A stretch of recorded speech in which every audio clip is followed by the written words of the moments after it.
And welcome, everyone, to another episode of Weekly Games Chat. I'm your host, Chris, as always joined by my co-host, Sean. Hey, candles are pretty.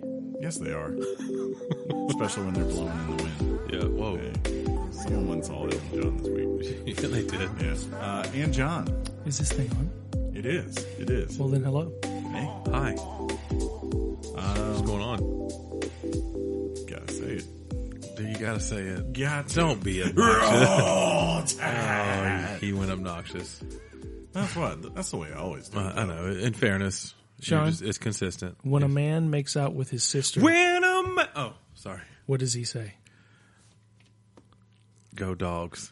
Roll Tide.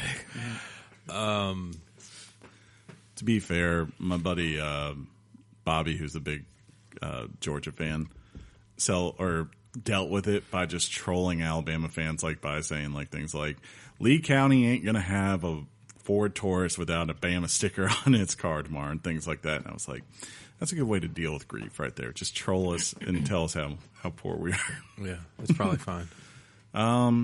Yeah, hey, you gave it your best shot. Your team showed up. We did. You probably should have won that game. There's this guy every week.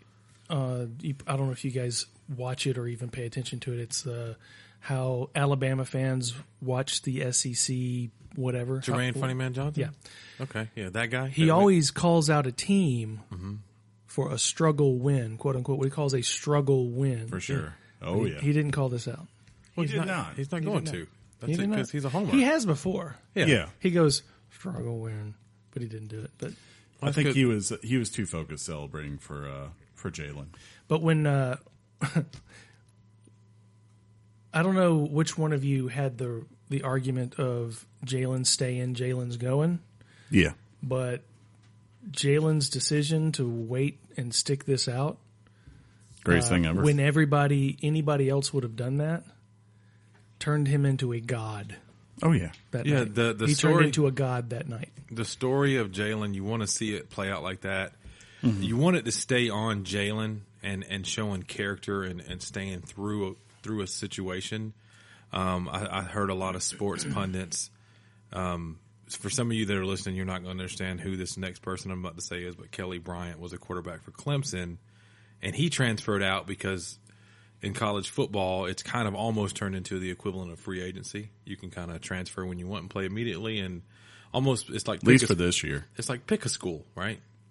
But Jalen's sticking it out, and whatever he ends up doing, I mean, it's cool. It was crazy to see it play out like that, considering how it literally the last time we played Georgia, it was the complete opposite. It was a reversed kind of situation, and look, I don't know. I didn't get to see a lot of the game. I got to see, believe it or not, the start. I saw the start of the fourth quarter downstairs in the lobby at the hotel. And then by the time we get up to the room and everything, I get to see basically the go ahead, the drive where he converted 3 times on third down. I saw Georgia do the fake punt, and then I saw us do the thing we did. So yeah, to me, that's all I needed to see. That was the best part of the game. You had the easy part because Sean was talking to us like the majority of the time, and we were going through hell. Like I have no problem saying this. Like in all truthfulness, we probably shouldn't have won that game. You guys owned us for about 2.5 to 3 quarters of that game, and then all of a sudden we finally figured it out. Well, it's not even a matter of figuring out necessarily. Last year, when you change quarterbacks, just like this year, when you change quarterbacks, you completely changed the tempo of the game, and Georgia couldn't hack it. Yeah, they couldn't keep up with it. Yeah, because Jalen's behind the line of scrimmage, running all over the place like always, and nobody can catch him. Yeah. Nobody can tackle him. People are tripping, falling over themselves. And I know this is going to sound bad. I don't mean this to sound bad, but I'm glad it was Alabama that hurt Tua instead of Georgia. I think that would have played out really badly. To be fair, you guys hurt him earlier when you hit him. Well, we tackled him. Yeah. But I know what you're saying, and I don't think that's bad at all. No. What I was going to say is Georgia hasn't dude. When Alabama, I was going to say when Alabama would play like Johnny Manziel or Cam Newton, and you just see the running quarterback, like your defense is spot on in coverage. and then the quarterback has legs, and they're gone. Your hair, you pull it out until you have none left, and it's when Bama got Jalen, it was a thing like, oh, okay, we got us a guy who can.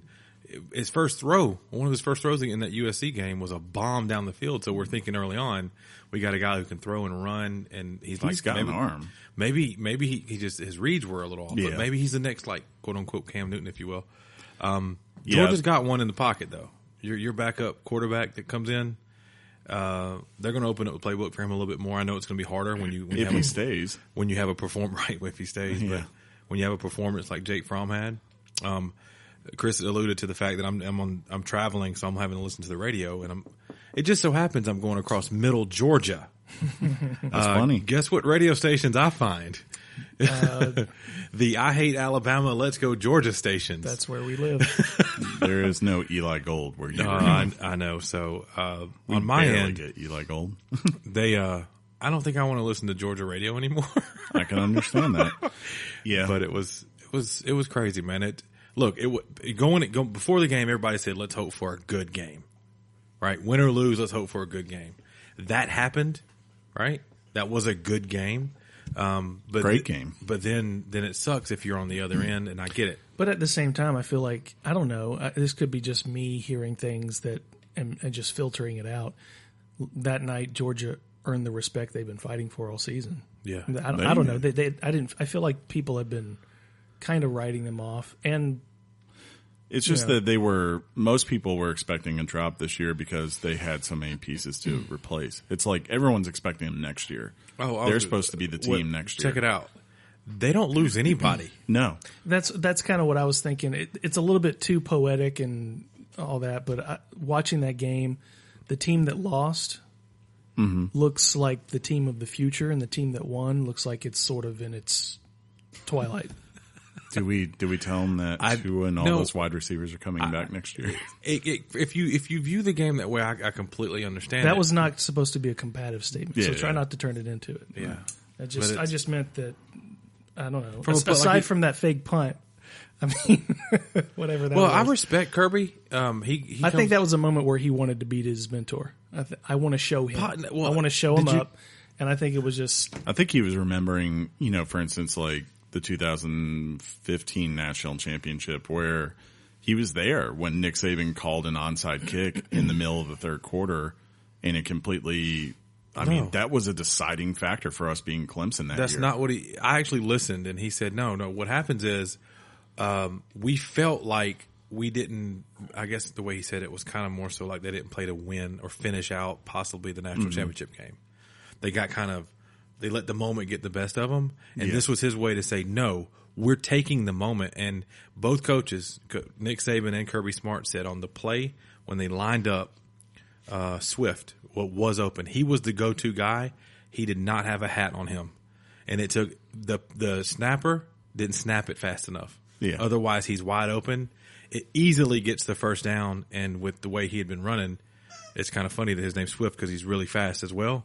That might have been the complete game changer. So he stood behind it. He said it was. Coach Saban said we did never see that on film. So that was supposed to be a pass play. That's what I thought. Well, but another tip though. One of my best friends is a Georgia fan. And he goes, but the tip on that play, like anybody could see that quarterback is in, and then Swift is there. They're never in that formation. No. It should have been the moment they started to react and they didn't get off quick. They should have just called a timeout, and then they should have decided: are we going for it, or are we, playing this away? Are we going to be? Because if we get a good punt off, they got to go the whole field, and was it about a minute and a half, 2 minutes at the most, or whatever it was at the time, and I don't know. It was what I got to see was I could tell it was a great game. Now we look forward to the playoffs, and we'll see what happens there. I really don't look forward to Kyler Murray. I'm not worried about that defense, but just as you were talking about, if there's one quarterback this year who can scramble and throw bullets downfield, it's Kyler Murray. And he's shown it. Yeah, so that'll be fun to try to figure out for a half. It's also fun that Penny has that toy right now. She's getting down. Is that a new toy? It looks like... No, that's her favorite toy right there. She's had that forever. It looks like... It's just she really wants to squeak it. Penny. That's Poor Penny. Poor Penny can't. Hey, have any I know fun. you don't know Christmas is coming, Penny, because Chris doesn't have any sort of decor up. But Best of us for the rest of us. Feats of strength. John, do y'all have y'all's Christmas tree up yet? No. And there's a reason behind that. We have cats, Oh yeah, That makes sense. dude. so we wait to the last minute. The last before- spot, but I did see something funny, and I thought about my cat having friends. It was a tree where with a cage around it. no, Oh. half the tree's gone. It's a tree for cat people, and it's one big like stand that goes way up, and then up here is the tree where you hang a few ornaments. We've had cats at Christmas time, and you're right, they come through and they just They don't care. The ornaments They're are obsessed. they're the greatest things ever for cats at Christmas. We just Do you decorate anything else at Christmas? I've never been by your house to notice it at night, like lights or anything. because that would be creepy. I can tell you, you and Jeff are the ones that I know that like go the most all out. Like You Clark Griswold it. I have before, not so much on this other house. Beautiful it's tall. clock. It's let tall. me rephrase that. I would say Jeff not on the outside, but like when I walked into his place on Saturday, it was like from the week before. I was like, oh, Christmas has arrived in this household. We decorate the house. And We whenever put nutcracker. Sorry, go ahead. when I go to his house on on Christmas Eve every year, it's about all I need to get me through a year. I would say. I don't know if That's I could funny. do that for a whole month. Does that reference eggnog or No, it's just there's a lot. There's a lot. Yeah. alcohol? No, No, Christmas. no. Just Christmas. Christmas. A Yeah. lot, a lot of Christmas. Okay. Yeah, Just Christmas, dude. And I think of him going to Jeff's house and drinking beer. nah. So you know, No. With Jeff's like they go all out. They got the tree and the They got presents and candy canes. wow, and, that's and garland. And it's just like all of a sudden the is this decorations the North everywhere. Pole? They've changed. And I'm like, oh, and I'm like, that's right. The same. Jeff really loves Christmas and all of them. Him and his wife. well, So they go speaking all of out. speaking of Christmas, John and I were talking on the way in. We've got just a few more shows before the big Christmas music spectacular. 2 more after this week. Yeah, so we got this show and then 2 more. Then you'll hear mostly Chris introduce songs. Yeah, I think my plan is to see how drunk I can get doing that. Please. Wait, but normally, I mean, when you edit a show like that, as you listen to the radio and somebody says, and now the next song is this, the song plays, and you want to think that the person's sitting there waiting for that song to end, where in reality, they have software pulled up and they're dropping and dragging songs to kind of match. But Chris is going to, for you, possibly continually drink. I think This next I song think you is should from- continually drink and then sing the songs instead of or hum them. Silent night, This is from Assassin's Creed. holy night. Assassin's Creed. It's probably really depressing. You'll enjoy. kind of like the last 5 months. What? What happened? know. It's He's going like- like he just starts giving himself therapy. This is his drunk uncle depression show. That's That'd gonna be be terrible. That's going to be fantastic. I don't know. I want to go back and listen. We to gotta the, go back. to the drunk episode. There's a sentence where Chris is a little bit on the inebriated side. He's really getting to that point, and he's talking and he forgets to finish the sentence by saying the last word. It's Just- really funny. Just trail But off. He trails off, but he says it later. He like he waits a second, then he says the last word. People are going to hate you for doing that. That's why I turned it down. You turn you down? Yeah. Oh. Yeah, I'm smart. I know what I'm doing. I executive produce this thing. I keep this thing going. Other than football, any other movies or? Oh, by the way, what's best friend Josh trying to coerce me to not go to my corporate Christmas party next weekend for? Because you got to join in. What's this? On what? On game night. It's game night, man. It's game night. I don't know. It's game night. It's where we go over and we play like board games. Not like But where? not like, sorry. Tim that was on the show. Yeah. He moved to Columbus. I used to go up there to LaGrange when he was living with Josh and play. But now, are we playing? he actually like works here Why are we not playing Sorry? What's wrong with Sorry? because he has a lot better games than that. Oh, like the ones you showed me at Second and Charles type games. Yes, Gotcha. yes. Like they're actually like you've played Settlers of Catan, which I doubt we would play, but like things on that level where they're actually not Monopoly or Sorry or Life. Sorry's one of the greatest board games of all time. It is, because it's like, sorry. And you thought you were winning this. I'm just saying, today we had a sale at work for some leftover items for Christmassy things that we did. And I may have purchased Sorry for someone. Ooh. Were you sorry about it? And somebody listening to this show doesn't even know it. But it's for them? No. It's like a Kevin Bacon to them. Ouch. No, I mean like because it's tied to them kind of thing. Oh, okay. Gotcha. Yeah. Huh. So we'll see. I got to get on my Secret Santa. I'll just leave you guys with that because both of y'all look perplexed. I'd be like, how you doing? Why would Sean buy me Sorry? Guy on the couch. Hey, guy on the couch, you good? Say yeah loud. Yeah. There we go. That's good. That's good They'll stuff. never know who that is. Just a mystery, but Penny's all about it now. Shout out to my sweet little baboo little boy, Aiden. Yeah, that was creepy. He's fantastic. Speaking of, I mentioned other stuff, movies, and other thing you watched. Is the AMC Stubs program, is it worth it? Oh, I haven't gotten it yet. I was thinking of doing that myself to accommodate all the times I'm going to see Creed 2. I know. And never use it again. I know my VP, Tom, he has it, and I know he said he loves it.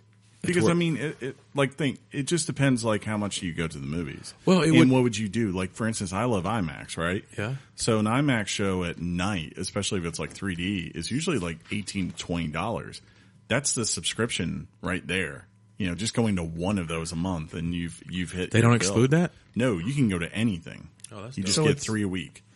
Oh, 3 a week? I thought it was 3 a month. You get 3 movies a week. Unlike unlike what was it? Movie Pass back before it fell apart was a movie a day. But it's like, do you really need that? No. And it's $20 a month. Yeah. So if you are a heavy movie person, this is probably when I will finally get it. Or if you're not and you want to start watching more movies together. Exactly. Yeah. Exactly. Oh, me and my wife. Your wife. And I include my wife because I can't. Your wife. I can't binge this show because she's watching it with me, and she's not a binger. Mm-hmm. The Haunting of Hill House I heard on it was Netflix. Scary, freaky. It's just good. It's really well done. I know a lot of people have liked it from what I've read. It's not scary. It's not what I like. But. It's great writing, great characters, great cinematography. There's a Hitchcockian, is that a word? Episode where you're basically using one camera for an entire episode. It has that. What was the movie that Hitchcock did that was just completely one camera shot? Tightrope or something. You guys don't know? And it's okay. I know what you're talking about. Yes, I do. Like there's one moment in the middle of the movie because the reel ran out that they had to replace it, but the camera it was just constant panning of the camera and there was never any cuts. That's kind of like God of War. That's what Whatchamacallit does too. Kind of like what? God of War. Birdman. The camera never cut in that game. It stayed. It's the same as Birdman. I had cut scenes. No, I didn't say cut scenes. You jerk. In case you never saw that.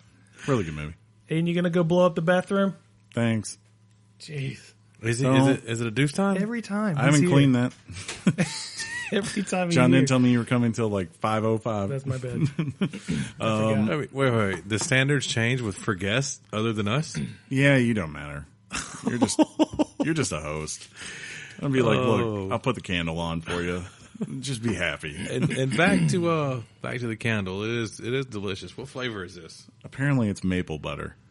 I've started like being around Tammy so much. She always has a candle. I'm like, you know what? I'm gonna have a candle. Dang it! So I started buying the little ones, but they don't last too long. So I was like, I need to be like Tammy and buy super candles. So that's what I did this week. Yeah, that's right. Bring the fresh scent, says the on Weekly Games Chat. The only thing I really watched this week was I actually found myself rewatching parts of How I Met Your Mother, but new stuff I watched. There was a Netflix special. It was kind of like a season. It was like a 3-part comedy special called Bumping Mics, which is Dave Attell and Jeffrey Ross. Yeah, that's some good old school comedy. Like those guys, it's not for everyone, but I like Jeffrey Ross. He's just so funny as an insult comic. Dave Attell is like the comedian's comedian. Yes.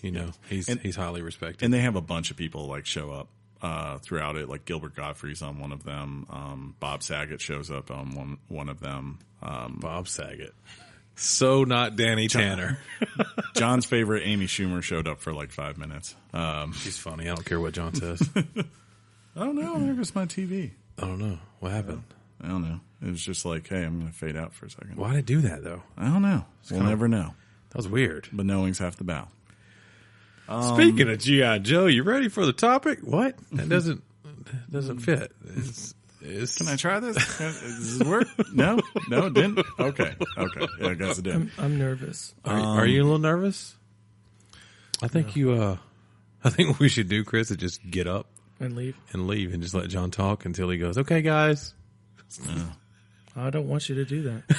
That would be rude. Mm-hmm. Yeah. Okay. I'm ready. Let's awkwardly stop and pivot and do the things we do, huh? Awkwardly. Yeah. Topic time.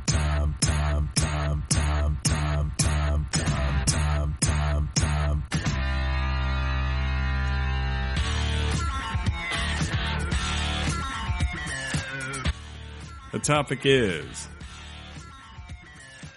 Darksiders 3. Not Dark Souls 3. No, that was a Although great some game. might say. I was talking to some friends at work, and I said, "Yeah, we're going to be talking about Dark Souls 3."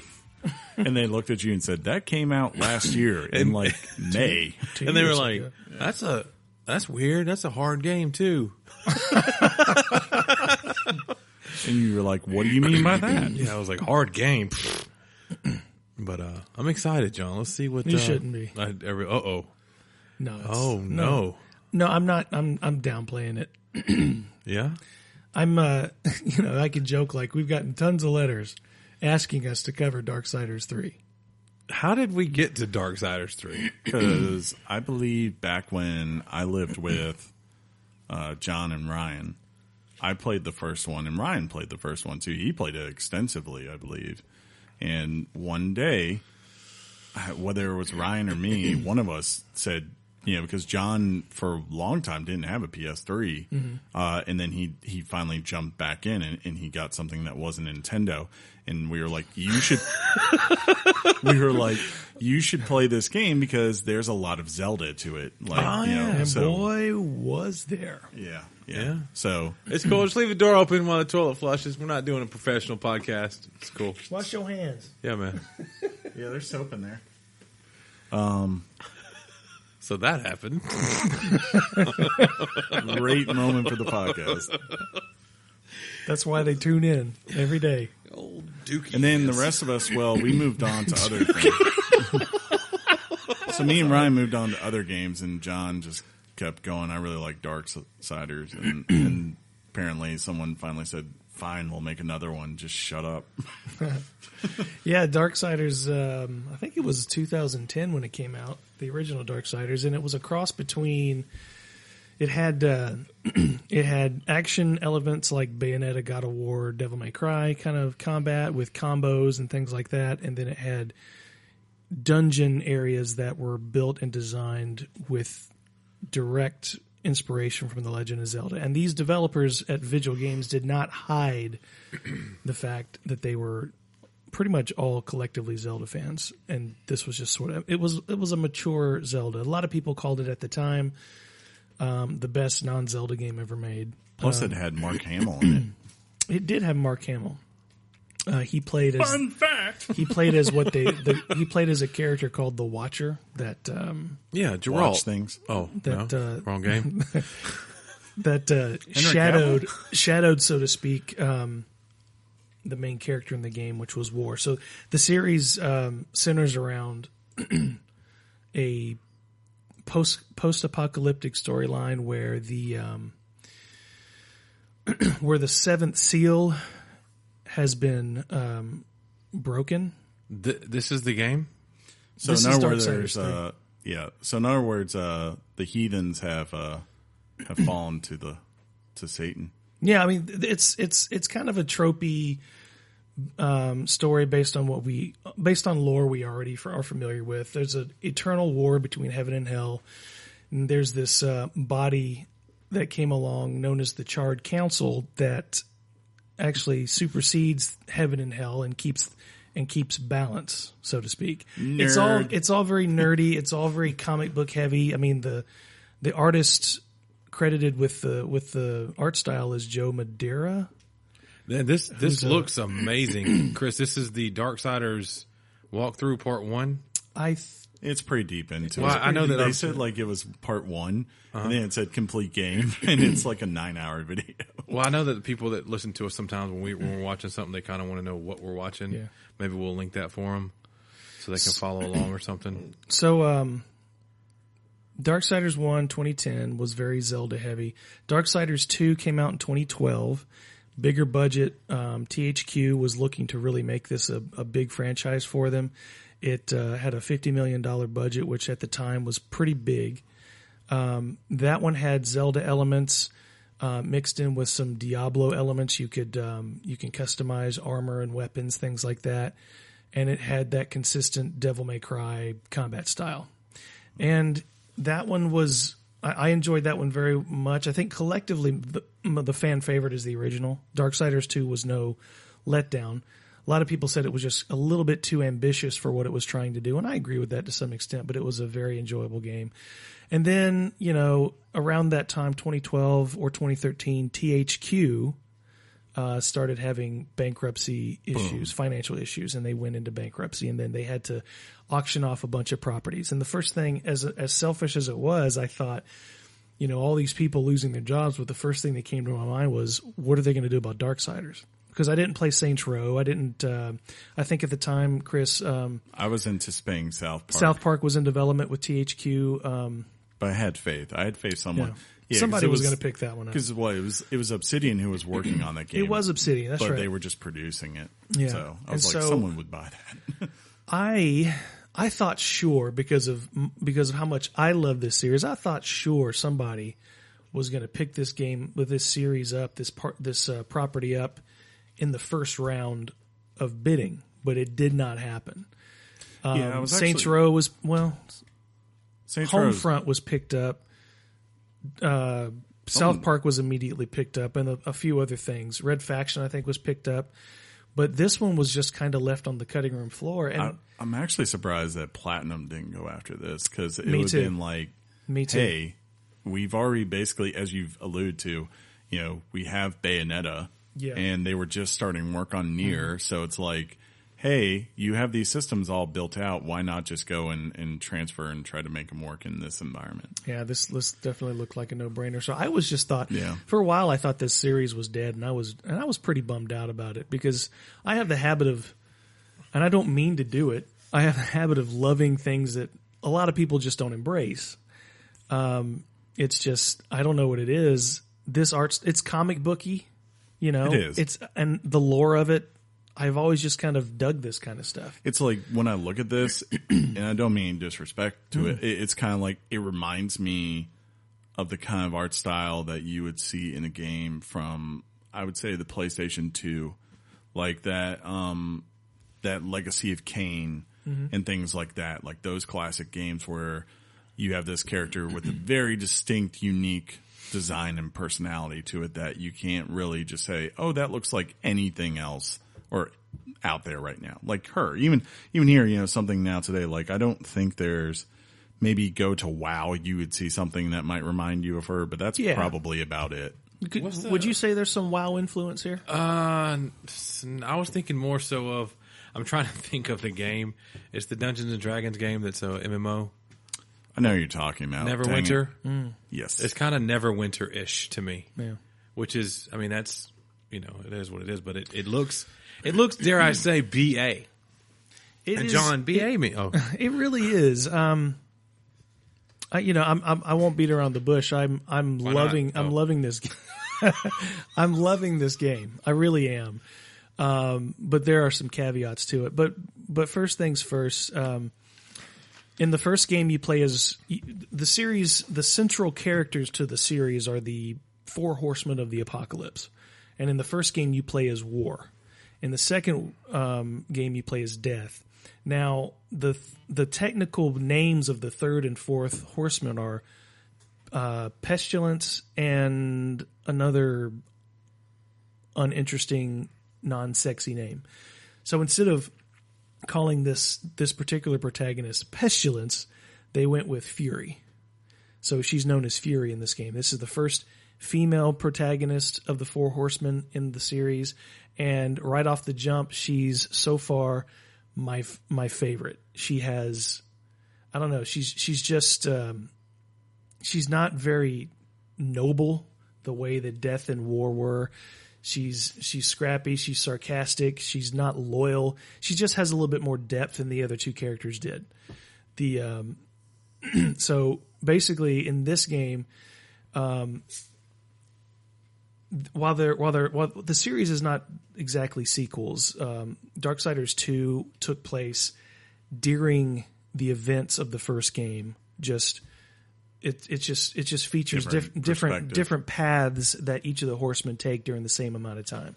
So in this one, you have really no sense of loyalty to your fellow kin, your brothers, your kin. You are basically you go to the Charred Council. They've summoned you, and basically your task in this game, they've tasked you with taking down the 7 deadly sins. And if you do that, she agrees to do that on one condition of you make me the leader of the Four Horsemen, and so they agreed to that. And so that's how the story takes. She is a very combative. She's almost like a antagonist in many ways. She's not down anti-hero. with. She's very much an anti-hero. She's not down with what the Brotherhood stands for. She has some resentment. She feels like the least respected member of the Horsemen, and so the game finally it kind of centers around her dealing with her task and learning a little bit about what's going on around her, and attitudes changing. But moving on from that. The gameplay, as you're seeing here, is the first 2 games dealt with a lot of combos, a lot of enemies on screen at one time. This is a little bit different. Well, it's probably a lot different, I should say. You don't deal with a lot of the developers at Gunfire Games, which, by the way, about a majority of them consists of the original developers. Deals with a little bit less enemies on screen. Captain Kirk. And more. This is an ad during a YouTube video. Oh. Captain Kirk's in the game. Oh, that looks real. Oh. You have, in the original game, games, you'd get a slew of enemies on screen.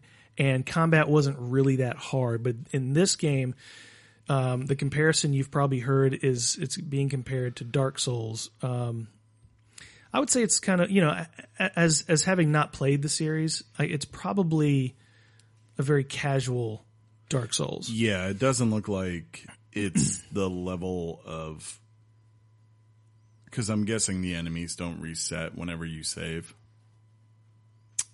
They as long as you are alive, yeah, the enemies don't come back. But when you die, and then of course, everybody comes back. Yeah, everybody and then responds. I'm guessing also like there's an experience thing where when you die, you have to recover something. There is that actually. In this game. Okay. So like if you die, you have to get back to like your body, or else you lose whatever you had. Something like that.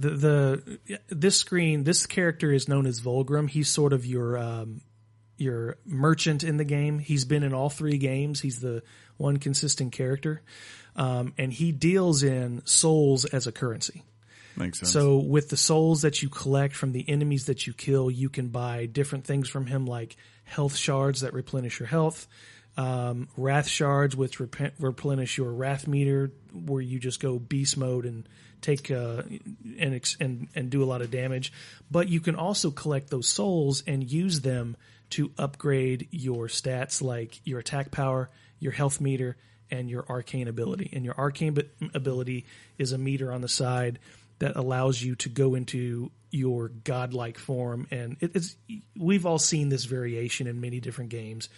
You get your arcane ability up to its max, and you can form into this godlike beast that can wail on an enemy for a certain amount of time. Yeah. So that's, all those elements are there. Almost like Fury mode or whatever in God of War. Pretty much. Yeah, actually, it's very much like that. What you're looking at here is Ulthane. He was actually in Darksiders 2, and he's the guy that you collect certain items in the world, and you bring these things to Ulthane, and he upgrades your weapons. He kind of looks like a big dwarf. Pretty much. And for those who can't see this video, there's but an interest, but I will, but they might have problems searching a 9-hour video. That's true. So with this particular screen that you're looking at is a screen where you're going through what do they call these things? These items that can upgrade your different weapons that you get throughout the game. Your base weapon is a whip, which is awesome. I love the whip. See, and I'm sitting here thinking, I wonder if I'd like a whip. It's good. It's good, and it's kinky. I guess it's like the... It saved my marriage. Wait, what? Oh, yeah. Good point, Chris. But one of the things in this game about Fury is she cares virtually nothing about the human race. And when she first comes across Ulthane, he tasks her with and this is something very new to the game. You haven't really seen a lot of humans in the series, but there are humans scattered throughout this world that are alone, afraid, just hiding from the demons that are out there. And Ulthane gives you a medallion that allows humans to teleport to his sanctuary. I think it's called the Forge or something like that. Sanctuary of Ulthane. And it's the place, no? because Ulthane's area is the safest place for any humans in this apocalyptic world right now. So you're not very enthusiastic about doing it, and you don't have to do it, but doing it and saving a certain number of people, Ulthane rewards you a couple of times throughout the game if you find enough human beings out there. For the record, I'm always enthusiastic to do it. Yeah. Just want to get down. It's the most I'm ever enthusiastic about anything. Yeah, is when you do it. But regarding these souls that you collect, if you die, you lose your souls, and you can get them back as long as you traverse to that particular point in the game where you died. You'll see a cluster of skeletal souls kind of floating around the area. So what happens if you die again on the way back? Good question, Quish. I'll put it this way. I have died in a certain area, found myself really not powerful enough to do anything effective in that area, and said, I'll come back to this later. A couple days later, I go back to that place, and those souls are still floating there. Okay, so that's a difference between it's a little different. Now, I'm going to say this isn't an unfair game as far as difficulty, but it's hard. Yeah, everyone's been saying that the boss fights in it are very much like figure it out and get good. And that's another interesting part. When you teleport to Earth for the first time, you fight approximately 10 enemies. You round 2 corners, and you're fighting the first boss. Just kill Smeagol. Which was really baptism of fire, because you had to learn that boss fight. You had to really learn the mechanics quick, and it took like 6 tries for me to fight the first boss and defeat him. But I haven't found, except for one other boss, I haven't really found much of a challenge with the bosses. It's the enemies in the world that really put up a fight.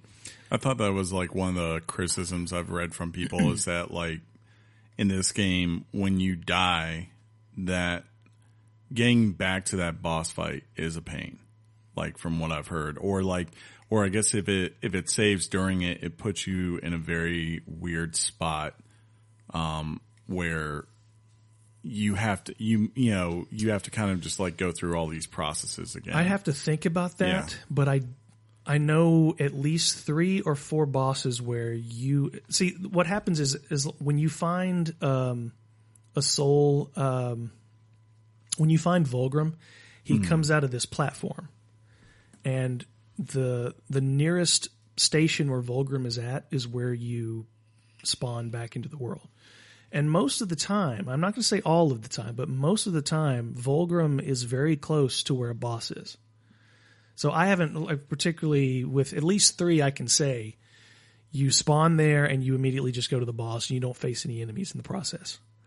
There's probably some, but I've been playing it so much I just can't remember. Yeah. But I haven't particularly found, with the exception of Envy, which is the first boss, and Lust, which is close to the end, those 2 were particularly difficult. Did you have you beat it? No, I have not. I have I either have one more boss or 2 more, because I don't think I killed. What's going on, guys? I don't know. I didn't do it. Penny might have farted. I fought Wrath, but I don't think I killed him. I think he's gonna. I think I might have to face him again. But technically, I have faced every deadly sin except for pride. So that I think pride's the final sin. So let's see. So types. So there's been the Dark Souls comparison, which is obvious. You have combos in this game. These combos operate with basically a single button mash. It's just a matter of how you time the button mashes. You hit X and pause and then hit X, or you just rapidly hit X and it goes into your combos. But at the same time, it's kind of a dichotomy. With the fact that the enemies are so difficult in this game that you have to dodge and fight, dodge and hit, dodge and hit. So the only way you have to really get good at your combos, because the only chance you have to really utilize combos on your enemies is when you dodge and it kind of goes into a slow motion mode. Then you can sort of wail on your enemies. So it's 2 systems of combat that don't exactly work ideally. You have to master it to make it work. But so a lot of times you're going to go in and play and just do the dodge and strike, and that's, I think, how probably most people are going to go through this game, because it's just less complicated. So it's less about maybe experimentation to find what you think works, and more about basically learning the process and getting really good at it. Well, just like from what I understand about Dark Souls, it's a very repetitive process, going back and figuring out enemies' timing and things like that. Sure, but that applies to this game. You have to figure out. It's not a cookie cutter enemy set. You have to figure out the timing of their attacks. And I'll say this: enemy variety in this game is here. It's not just a cookie cutter enemy. They're all different. They're based on the environments they live in, based on their attacks. And these enemies, when they strike you, even that little guy right there on screen, they put in a lot of damage. And that's part of the difficulty of this game. You can't take a lot of punishment. You have to really learn how to dodge and avoid getting hit. It was a very. At first, I wasn't sure how I liked the approach to Darksiders. It was completely new. But on the other hand, this is a Metroid game, which is really, which I'm really loving. You see her hair at the moment; it's fiery. She has this. She's going fast. She has this double jump like that, where she went into flames like that. That ability is called a hollow. And you probably saw in previous screens where there was like webbing on the wall. Yeah. Those are obstacles. Just like in Metroid, different colored blast doors. Every time you finish a boss, you are transported to a place that grants you access to a new power, a new ability. There's an ability to walk on water with the power of ice. And these different abilities, they're almost like, think of them as Samus's variations of her suit, the Various suit, the underwater suit, the gravity suit that allows her to traverse worlds and access new areas. So that's the Metroid aspect of this. Also a Zelda aspect when you think of it is to some degree fire and ice, bow and arrows, or even right. suits that Link would have to wear. Yeah, back in the older games. So types of upgrades. Yeah, that's a good point by me, Chris. That was a very good point. Ding. So I think that covers a good portion of the gameplay. As far as how much I like this, I freaking love it. It's obviously not gotten the reviews that I was hoping for. Yeah, I think it's like what it's on it sits at 64 for the PC version on Metacritic. On PS4, it's like a 72 or something like that. See, these enemies just pop out at you. You're not even ready. But anyway, that being said, I think for a lot of people, this game, I think the biggest complaint overall is that this game just feels like it belongs in the PS3 era. Yeah, looking at it, like the big thing I've noticed as I've watched videos and things like that, like the art design for her and the art design for the bosses especially is like, that's where I'm probably most impressed. For sure. Like there have been some shots of bosses where I'm like, wow, whoever drew that, like props to you on that. That's really nice. Yeah, but she looks awesome too. She does. Yeah. But then like I look at other parts of it, like for instance, when she's just running around the environments, to me they look a little flat and kind of, I don't know, generic. And I guess the other thing some people have brought up, and I could understand why this is maybe a knock now, is like we live in a world where Nier Automata has come out, and that to me is, or to me and I think to others, is like the benchmark for the hack and slash now. So like when you compare them, everyone's going to go to that, and I think some people have been like, this is what this did better and all that. So whether it's fair or not doesn't mean it's bad. It's just, no. you know. The problem, and that goes to my point, the problem I have with this game are the technical aspects of it. No, does it not run great?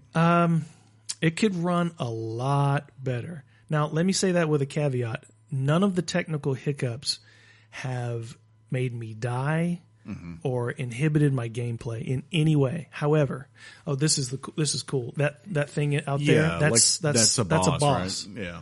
I just love the fact that you know that boss is out there in the world waiting for you. That's cool. Anyway, we were watching a video looking across a chasm, and we see one of the 7 deadly sins. If you look at our cover art this week, I believe he's on there. That boss that we just saw? Yeah. That's dope. Oh, you see those little fire dots that she picks up? Yeah. That's the items you get in the world that can help you upgrade your weapons. So it's different variations, but the frame rate in this game, and I think what we're looking at here is a PC version. I would imagine that probably runs the best. It does. The frame rate just skips around a lot. That's never good for a hack and slash. It hasn't hindered my gameplay. The one thing that's really, maybe the one thing I can say has hindered my gameplay is the camera. Now, on its face, the camera's fine, but the problem that the camera runs into is you find yourself in narrow areas or small rooms, and there's a good portion of this game that's very open area, but there's small rooms here, and sometimes when you're turning the camera around, you find that a pillar in the room is maybe blocking Fury. So just things like that can be a nuisance. Like oftentimes when you're running down a corridor like this, the game freezes, and I don't mean freezes and it just stops, but it starts to load. It chugs. It chugs a lot. Yeah. So this is I don't know. I really don't know, or I can't wrap my hand around why this happened with. There's, I said frame rate dips. There are pop-ins with cutscenes and graphics. Like in a cutscene, you'll see someone and the detail doesn't look so sharp, and then automatically, all of a sudden, it'll pop, and everything will come back into focus.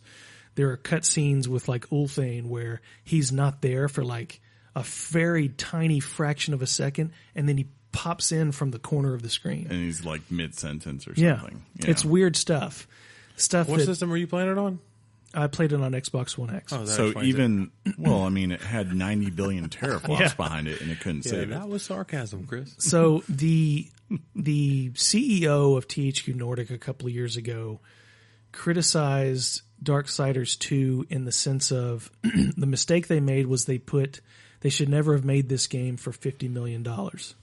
We can make a game for a lot less money because I can't afford $50 million. And I think I've said this on the podcast. The director of this game was interviewed on the Game Informer show, and he said that while he can't necessarily remember the budget of the original Darksiders, this was made for less than the budget of the Darksiders game. Oh, this is a cool boss fight. You're about to come into Greed. You're about to fight Greed. And just like you said, this guy shows up. Yeah. See, he's right there at the boss fight. That's the room. So that happens. That's happened a majority of the time. To me, it's just when you die in the world, aside from the boss fights, you have to fight your way through corridors upon corridors to get back to so, where. So, like, when does it save? It saves when you shut down the game. It saves when you. Go into a new area. It saves when you talk to Volgrim. I guess, like, so, yeah, like, you said, like, so if I died throughout the world trying to get to this boss, right? Mm-hmm. Where am I going to reload at? The last Volgrim station that so you mainly saw. Volgrim is kind of like the yeah, big that's place. where you will always spawn where Volgrim is. So that's nice, yeah. And I guess there's a difference between that and Darksiders. Or I'm sorry, Dark Souls. Like they're like, no.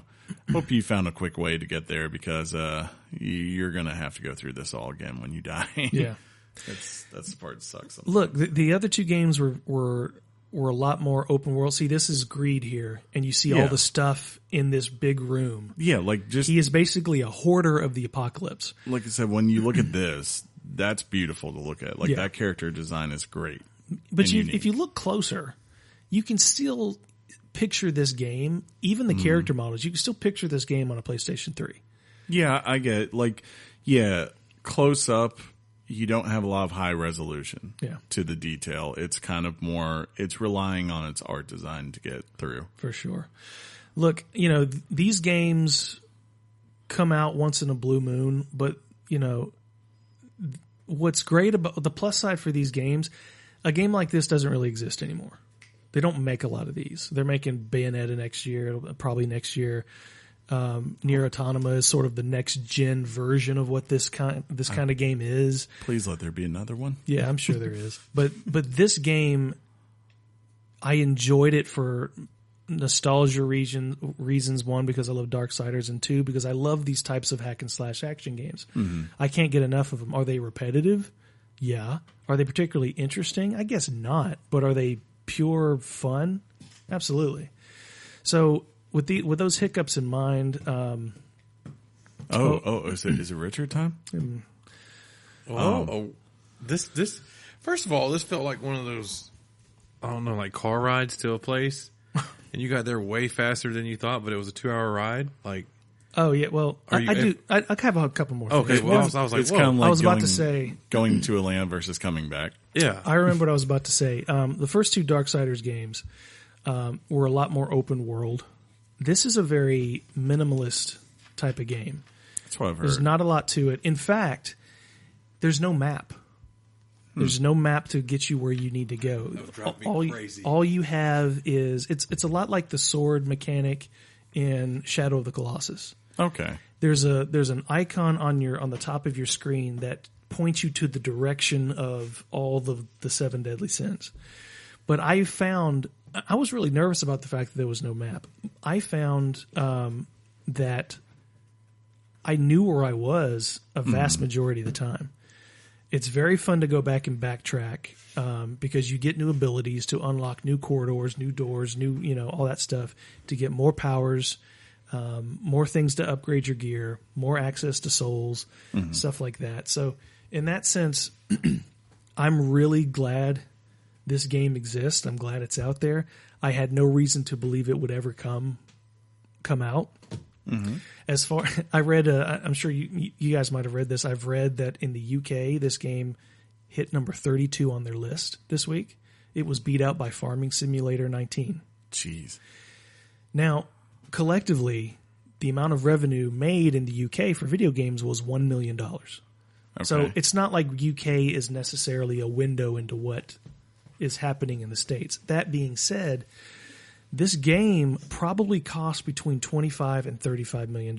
If this game sells 1 million, maybe even less, it makes its money. Sure. So I have hopes because Gunfire Games wants to make another game. They still have Strife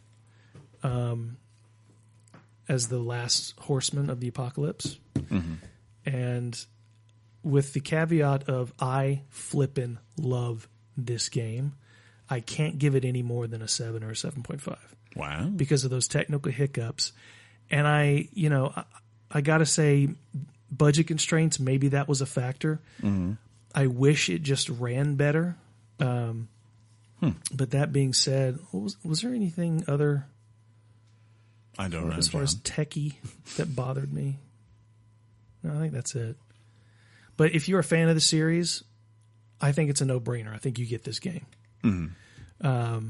If you like action games like this, and you don't want to pay the full $60, I get it. I would pick it up when you find it at the right price. I would totally recommend this game to anybody who loves Darksiders and anybody who likes this type of action game, because it's a game that you played, that you remember playing from a bygone era, and that was part of the enjoyment factor for me.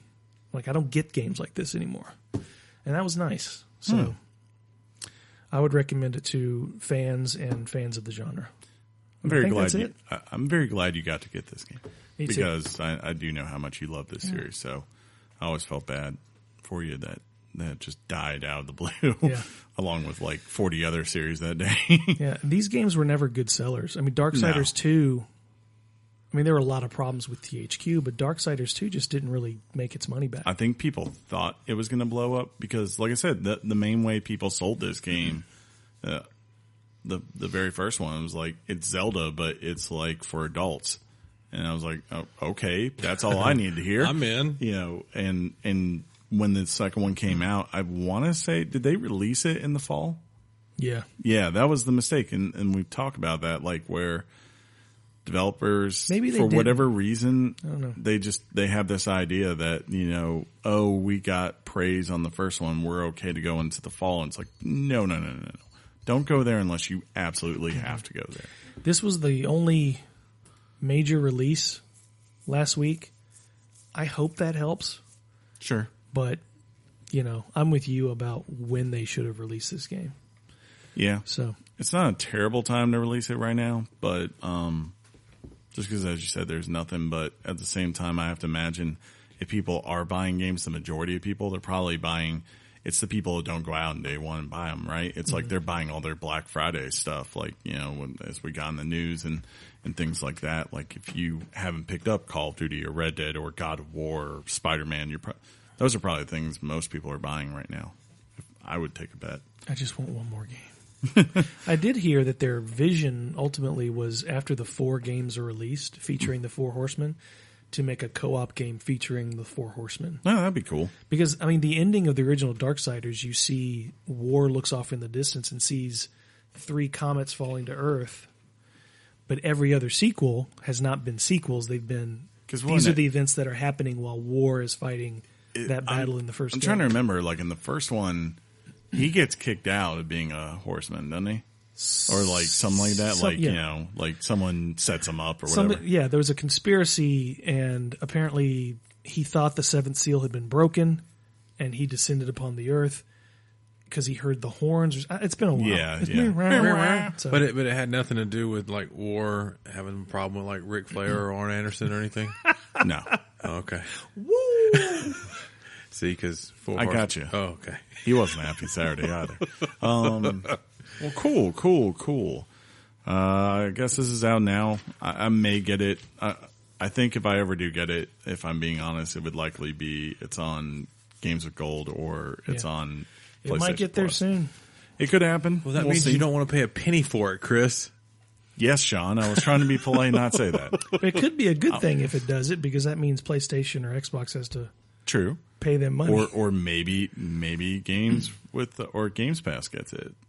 Right? That'd be good. That'd be nice. That'd be good. You can play for $1. That'd be good. I'm sorry. That'd be good.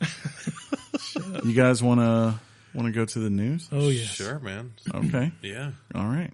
We'll do that. It's kind of the earliest we've done that in a while. Hot off the press and straight to your ears. Weekly Games Chat presents the news. News! Say it, Aiden. News! There you go. Yeah. Is it my turn? Like a child, he said it reluctantly. No, I'm on top this week. Oh. I don't want You were on top last week. I don't want to be power bottom. Oh, power bomb's good. I'll take one for the team. Was I on top last week? Was I? I think I did. I think so. I don't know. I was first last week. I gave it a good one. Just pick. And no plans for Skyward Sword. I won't peek anymore. Calm down over there on the board, sir, with your stupid fingers and that dumb. Oh my god! With your stupid fingers. Yeah, because he was touching his fingers. Get it? Say one more thing about Xbox and see what happens. Oh, I hate you. While speaking to Eurogamer, a Nintendo spokesperson commented on the rumors of Skyward Sword coming to Nintendo Switch. If you remember, we had talked about that last week, that could be a thing. Well, quote, at this time, we have no plans to release The Legend of Zelda Skyward Sword on Nintendo Switch. End quote. Oh, well. Ouch. And like I mentioned before, this clarification comes following a statement made at a Zelda concert recently by, say that name for me, John. Could you say it well? E.G. Anuma. Yeah. Seemingly teasing the game. I told him how to say that name. I know you did. That kind of sucks. It does. Because Sean, you did not play this game. I played Skyrim. Exactly. And I think that's a big reason why this game needs to come out. Because a lot of people, Yeah, a lot of people play Skyrim. Yeah, but a lot of people did not play Skyward Sword. In fact, I think 20% of the sales of Skyward Sword were based on confusion because of the word sky. Yeah. Oh, and that also turns out the Wii U had that same problem. I did not see anyone Was that too flying soon? in this. It's fine. It's fine. It's okay. A lot of people want this game, just not with the controls. And Yeah, I say I'm the boo same to way. you. Because you did experience it. Yeah, I like It's it. like if we told you, no, you need to have cheese on a pizza, and you didn't know that cheese on a pizza was good, right? And you're like, no, you don't understand. To have this pizza, you need cheese on it, and we're just like, whatever. We don't want cheese on our pizza. That's what the controls are. I feel like bad you just. analogy. I It's think terrible. I think you just described every time I've tried to get you to go to a restaurant. No, Sean, it's this. And you're like, Name a restaurant that I liked after I didn't like. Golden Chopsticks. Got him. Oh, I do like that restaurant. That's actually Chili Thai. I kind of want, Pretty much anywhere Oriental. but I like Oriental food. Yeah. And are we supposed to say Oriental food, Chris? Yes, because it applies to a whole region. As opposed to, I mean, I could say Thai food. I could say Korean food. Yeah, let's do that. Okay. You gonna go to Golden Chopsticks tomorrow? Yes, I do, actually. Really? I love bulgogi. We're gonna get some beef bulgogis in our And gullets. what is that sushi type stuff that has the beef in it? Oh my God. That's terrible. I know stuff. what you're talking No, about. it's not. I'm going to show you. Is it like Bangkok Kago? That's No, I think it's. I'm not being funny. On the menu, it's something like that. Yeah, I know what you're talking I'm about. uncomfortable. But it's clear that Skyward Sword did not break any sales records. No, it did not. But you know what has been breaking sales records, Sean? Oh, you did that so smooth. I was like, John, what has been breaking records? Switch breaks records on Thanksgiving weekend. Shut your face. I'm never going to be that good again. that was top notch. I'm just going to play that over and over tomorrow. You're so excited right now on how good that was. Over the 5-day period from Thanksgiving to Cyber Monday, Nintendo Switch set a record for best-selling Nintendo console in history during that period. Furthermore, what is that noise? Doesn't matter. Furthermore, it had its best week ever in the United States. That's us. By the way, that was a Ford Mustang without a muffler. Okay. That's what that was. But that's very specific, Chris. In a It's press the neighbor. release by Nintendo, quote, in fact, according to Adobe Analytics, Nintendo Switch was among the most purchased items online on Thanksgiving Day and the overall top-selling video game product online for Black Friday, Cyber Monday time period.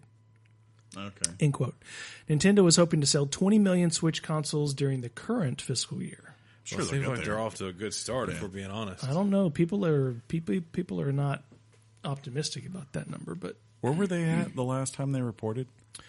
I think they're at 22 or 24. I'm talking about 20 million Okay. within the fiscal year. Oh, yeah. Yeah, I don't know if they'll get that. That's a tough one. Yeah, because But this Aim helps. high, Willis. Aim high. they've definitely slowed down a little bit this year. I mean, they're not in any danger, but it's No. like they're not like doing PlayStation 4, Wii, or PlayStation 2 type business. But if they wanted to get that done, they had to accomplish this, so they did. Yeah. I'm not too surprised that this was the case. For one, I don't know why. Sony never wins Black Friday. It used to always be like for the last couple of years until Switch came out, it was Xbox. And like that would be their one thing. And then like you get to the end of Christmas and you'd be like, by the way, Sony sold the most consoles during the holiday season. I think it's because they're Everybody already has one. Yeah, exactly. well that too, but their consoles kind of stay on sale. They don't really stop the deals. I mean, the best ones are on Black Friday and Cyber Monday, but they keep them going, and they got great bundles. Yeah.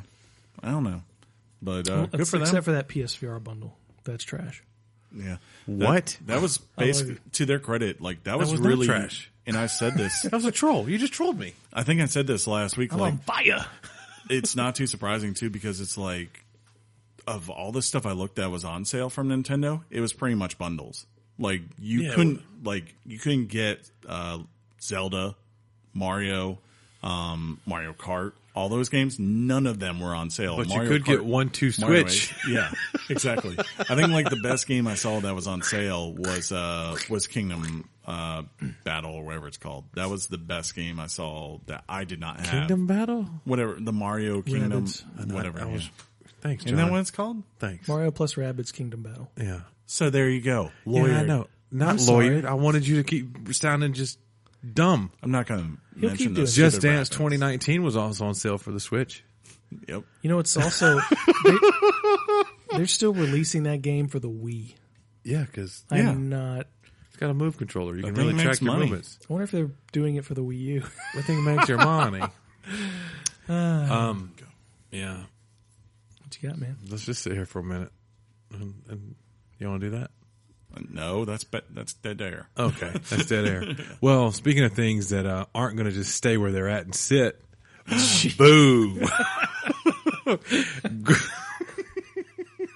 Guacamelee 2, literally, guys, the most fun I've ever had Watching a video watching game. a video game that these two talked about, get Switch and Xbox One release dates.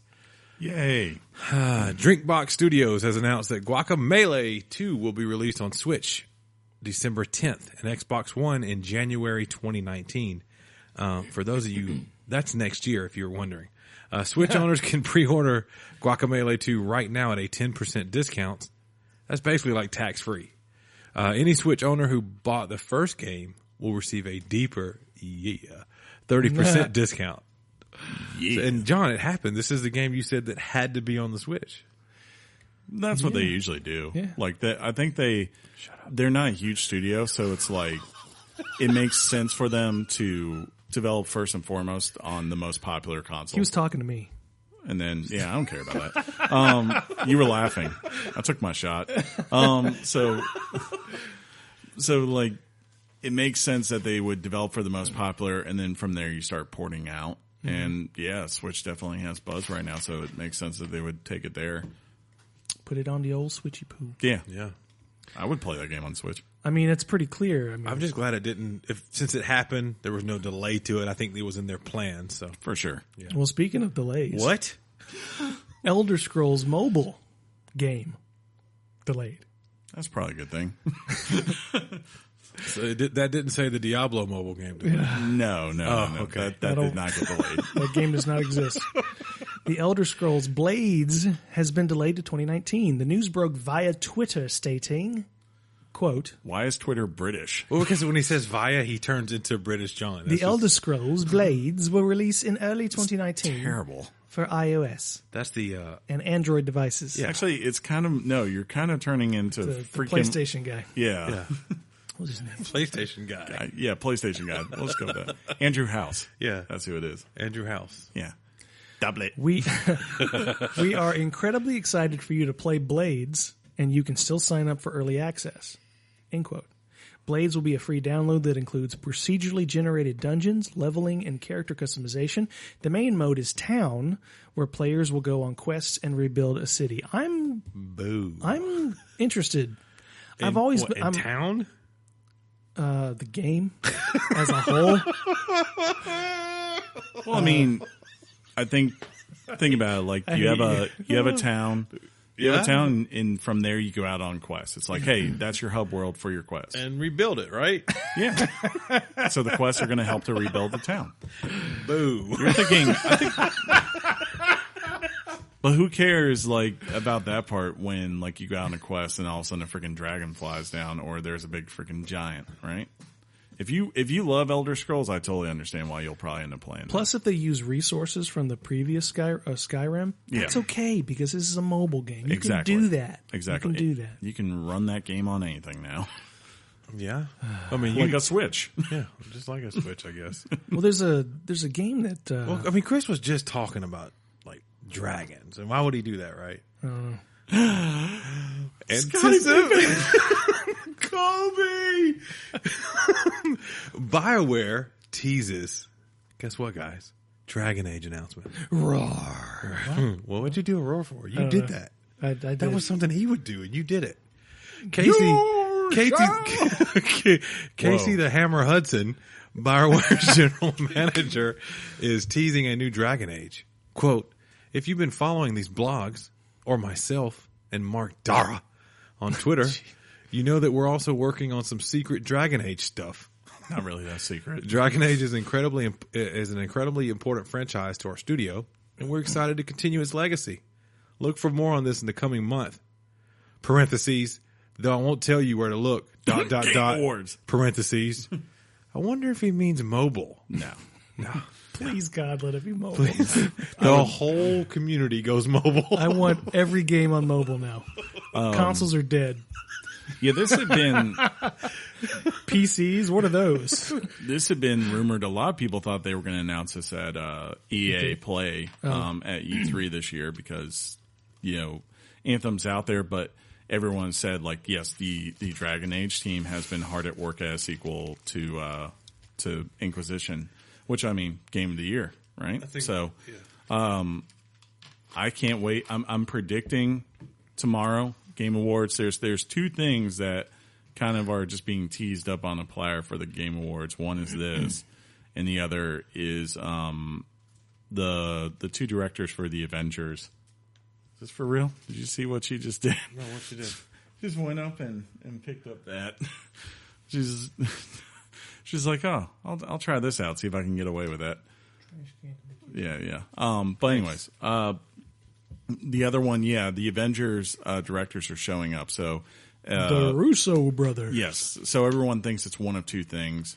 It's either them debuting the Infinity War, whatever it is, part 2. The Marvel thing? Oh, the trailer for the movie, which I don't think is likely. See, John, Thanos is.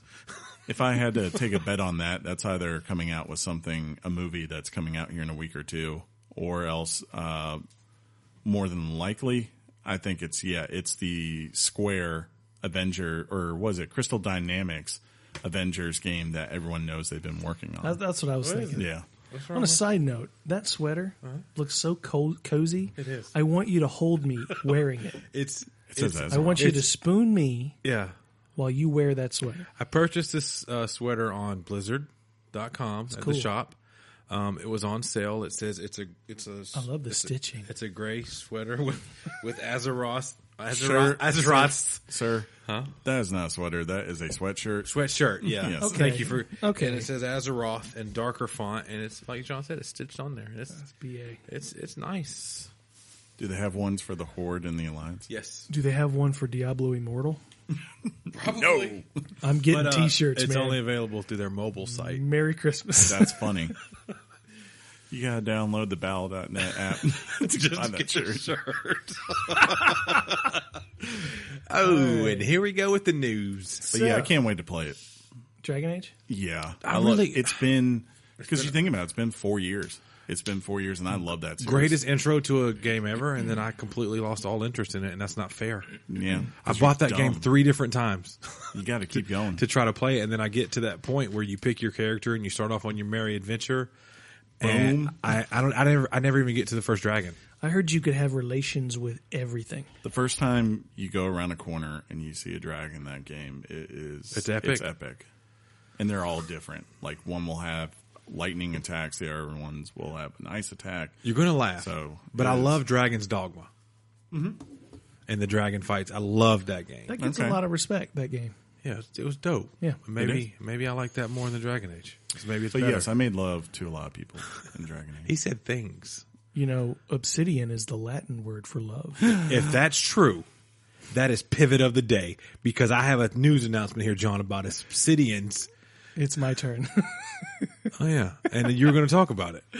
So, Obsidian is set to announce a new game, which this is exciting, especially when you look at the graphics that went along with it, the art, rather.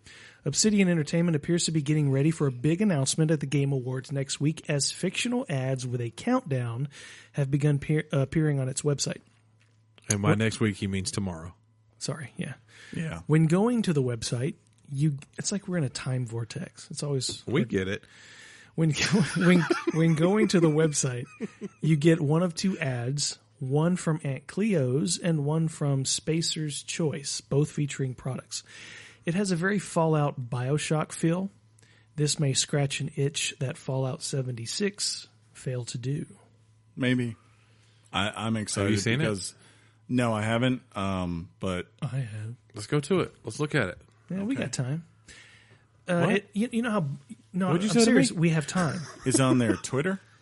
I think it's on their website, actually. It says the countdown's begun on its website. I'd go to obsidiangames.net.com. But it shows advertisements for products, kind of the way BioShock has those types of things in their world where it advertises new products when you get to... Well, that looks cool. You go to obsidian.net and it says special message from... So see? Oh. See? That looks cool. It's very Fallout BioShock. Kind of it's got that cool... zany stuff. Zany, huh? Zany. Maybe not so much Fallout This one image sells me on the game. I'm buying it already. And you know what? That means we've got an exclusive for Xbox. They do exist. Do we? They're owned by Microsoft I now. know, but I thought there was something they were working on at the moment that wasn't. This is the last thing they put out, which was earlier this year, Pillars of Eternity 2. I can't imagine if they're announcing something now after the acquisition that it's going... That's not at least owned by Microsoft to a point where they're making a lot of money off of it, right? Okay. Cool. Yeah, and there they say new game announcement live at the Video Game Awards, huh? Hey, there you go. Sadly, I will not get to watch the Game Awards. John, they put it up on YouTube so you can watch it whenever you want. I have a rare Thursday night gig. Really? Yeah. I have to go. It's weird, right? So I'm just going to tweet out fake trailers to both of you the whole entire time. Oh my! I'm gonna be like DJ and I'm like, what? Oh my God, ladies and gentlemen, that's my DJ voice, John. John. Yeah, thanks. John, they just announced Darksiders 4 and Metroid Combo Prime 4. pack. Metroid Prime 4 is actually a classic Metroid game coming out next month. I would stand up in the middle of the Springer and tell everybody. Wait, is that Elf? I'm supposed to go to that too. Oh no! Why is that bad? Because I want to see it, and why am I talking? Can I have your ticket? No. GameStop reports a third quarter loss. I just go straight to the topic, guys. Okay. Of what it is. Sometimes it's fine. Just shove it in. Just go right in. Shove it in. So I don't need this? Cool. GameStop has released its third quarter fiscal report, which ended on November 3. I'm supposed to say third right then, but he can't make me. In it is a net income loss of almost $500 million. $1 billion! That's with a B, dollars. The report also includes the sale of Spring Mobile, which brought the company $700 million. GameStop has indicated that it will, quote, pay off debts, fund share repurchase, reinvest in core video game and collectibles business to drive growth, or some combination of these options. That sounds like one of those things on a job application. Maybe we'll do this. Maybe where we'll you do either that. have like school experience and or like that many years of okay. It's only funny to me, I guess, guys. I'm amused. I got it. Okay. Pre-owned sales were down 13.4% compared to previous quarters. However, hardware sales were up for new hardware by 12.8%. Rob Lloyd, Chief Operation Officer, indicated that they did experience growth overall in the most recent quarter, which that's kind of weird. Yeah. I mean, if you consider growth being an amalgamation of a lot of things, I like it. I like taking that $700 million and paying off a buttload of debt, Yeah, it's a good thing. probably means that you're in better shape than the numbers on its surface show. So that's probably where he's coming from. Yeah. They're probably in a better place than the way this is described. I mean, They sell some good T-shirts. I keep looking at them, and I just know their saving grace is that not next year, but the year after, they know they can bank on 2 consoles coming out, right? And that is going to help them a ton in the short term. But at the same time, as we keep looking and seeing, more people are buying digital games, and people, if you're telling them they can pre-order and preload, right? Yeah. Most people, I think, if you give them that, they're showing that they would rather take it. So I don't know when it's going to happen for GameStop, but obviously they've got to be very careful and very good with how they spend and what they set up. Their versus, strategic planning for sure. Yeah, I think they can survive. Yeah, sure. The company has dipped their toe into publishing, game publishing. They've got, what was it, Abzu? Was that their game? No. It was Song of the Deep, which was a good game.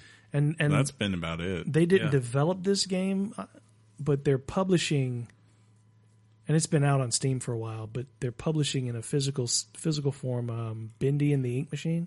Oh yeah. So they're dipping their toe, and that's a trajectory they can go down, just becoming a games publisher. Yeah. And they don't even have to change their name. They're GameStop. Yeah. GameStop Publishing. So there's a way to survive. Hopefully. Some people might not be upset if that place went, though. Yeah. But speaking of survival, You know what I don't want to see leave, though? Or I was going to say a world without GameStop would be bad. But yeah, maybe that's better. yeah. It would be bad. But what, John? But a world without a Superman? Ooh, That's even worse. that's a tough one, John. Especially because I think... Wait. Oh, no, yeah, it was you in it. Rocksteady Studios, and we've all been wondering what they're working on, has confirmed it is not making a Superman game. Mwah, mwah, mwah. Boo. Furthermore, the studio is planning to make no announcements on current projects at the Game Awards. Rocksteady co-founder and game director Sefton Hill released a tweet saying, looking forward to the Game Awards this year. There you go. We're still hard at work in our development bunker, so don't expect an announcement from Rocksteady Games. When it's ready to show, you'll be the first to know. Spoiler, it's not Superman. End quote. This comes from some sort of leak somewhere about a Superman game. It's got something leaked online. So like some online retailer or something. So it's possible that a game exists somewhere. Maybe it's by someone. Maybe it's a Justice League game. Es posible. Yeah, which I mean, that's not technically a Superman game. That's a Justice League game. Technically not. Yeah, we all know they're working on something. It's painful, because I totally respect what they're doing. Announce when you're ready to announce. Don't just start leading us along. Especially, it's very likely at this point where they are in their development cycle that they might say, "Hey, let's just wait for the next gen instead of putting this out now because we can take advantage of so much more, right? And we can make this game so much more." Well, this Superman game is definitely not the game we deserve. It's the game we need. You crapped all over that one. I know. That was going to be the golden age. But yeah, hopefully it's something good. I mean, I'll take a Green Lantern game. I'll take a Flash game. I'll take an Aquaman game. What if they do a non-superhero game? They're capable, I don't think that's going to happen. Are they owned by WB? I want to say they are. I could be wrong. But there's so much money on that table, right? Speaking of WB. Speaking of heroes we need, WB and everything else John has thrown out there for me. The hero we need. A new Batman game featuring the Court of Owls may just have been teased. Warner Bros. Montreal assistant producer Valerie Venzina tweeted a picture of a T-shirt featuring a logo that's extremely similar to that of the Court of Owls and pointedly redacted to the name of the game. This has led some to speculate that this is a new Batman game on the way.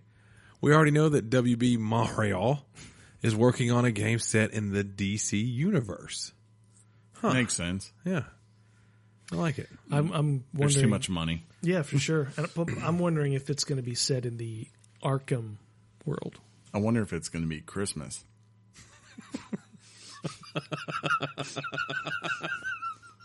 Or if people will actually come out this time. Well, Kind of like how they do in Spider-Man. They just walk around the city. Oh, that's funny.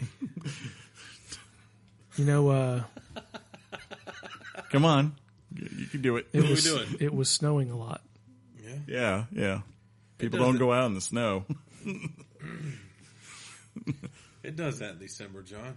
Hey, what are our PlayStation Plus and Xbox One games with gold for the month, guys? I'm glad you asked. First up, we have Soma Boo. for PS4. I've wanted to play that. Of course you have. You should want to play it. From everyone, everyone says that's a great game in VR because it's a horror game. Is it a VR game? I game believe it has a VR mode. Compatibility? Yes. Onrush, Boo. Actually, I PS4. heard that's a racing game or something. Steradin, which I might have completely typed something for it on the page. I've never, that just doesn't seem right to read. Steins Gate on the PS3. Iconoclast on PS Vita. Cross-buy with PS4. Classic. Papers, Please Another classic. on PS Vita. But I don't really care about PlayStation Plus. I more care about Xbox Gold. So I would love for somebody to tell me about Xbox games with gold. For Xbox One, Cube 2. That's available December 1 through December 31st. Never Alone, December 16th through January 15th. Race the Sun. We all will lose that race. November 16th to December 15th. From Xbox 360. You got anything, Chris? Okay. Dragon Age 2. Dragon Age 2. That's a good one. December 1 through December 15. And Mercenaries Playground of Destruction, December 16th through the 31st. Isn't Dragon Age 2 kind of the black sheep? It Although is. it is a good game, I know it's a... It is because you primarily just play as one character. And Oh, I you're, hate that. for the most part, you're just in one region of the world as opposed to like traveling to various regions. So Wait, do you get to travel to regions in Requisition? Oh, yeah. Wait. Inquisition. Is it epic? Oh, yeah. Oh, yeah. Yeah, they're kind of like little hub worlds, like big open like hub worlds that you go to. I really should play that game, huh? You should. It's fun. It's free. I own it on every system I have. Buying that this week.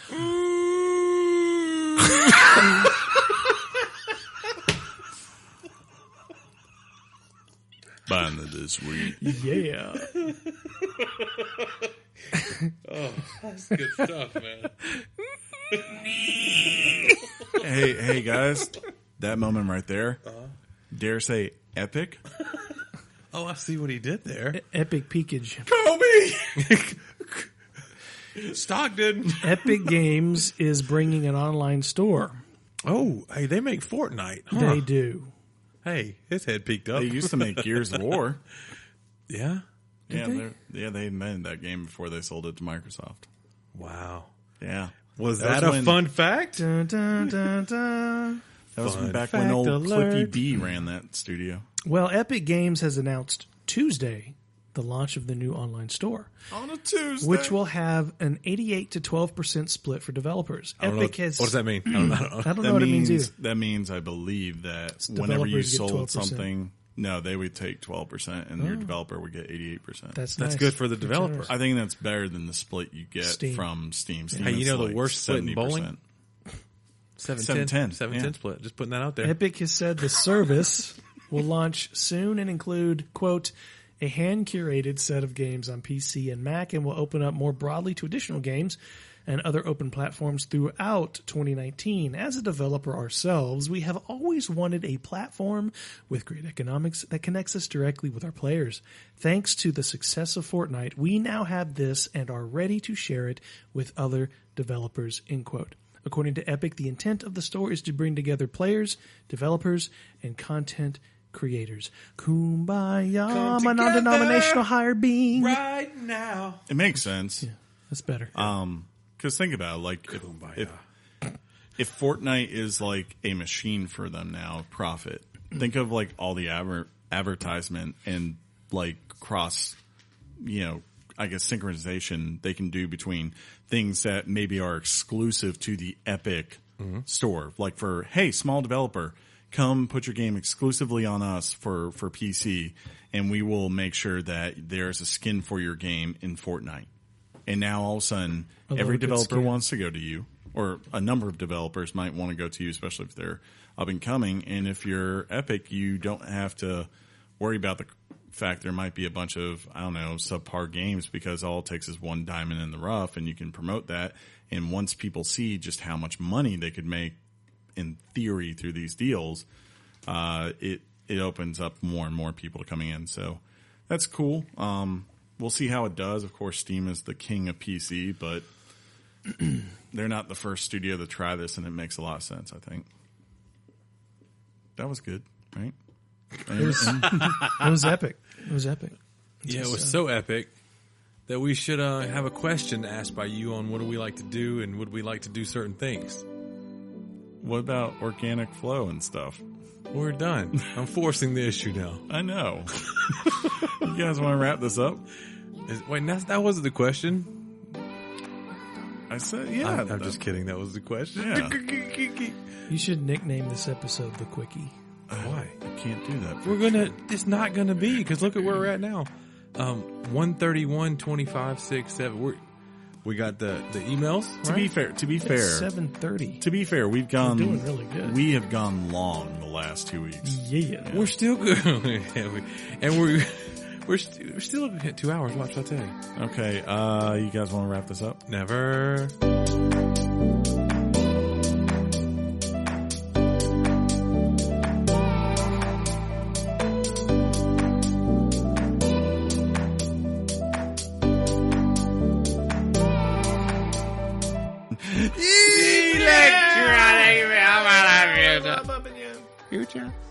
If you want to write your thoughts and opinions in, you can do so by writing us at weeklygameschat@gmail.com. That's weeklygameschat@gmail.com. Just like, sometimes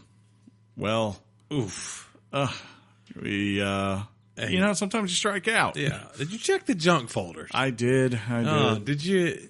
Hold on. I'll give it one last peek. Maybe someone was waiting to blow their load. What?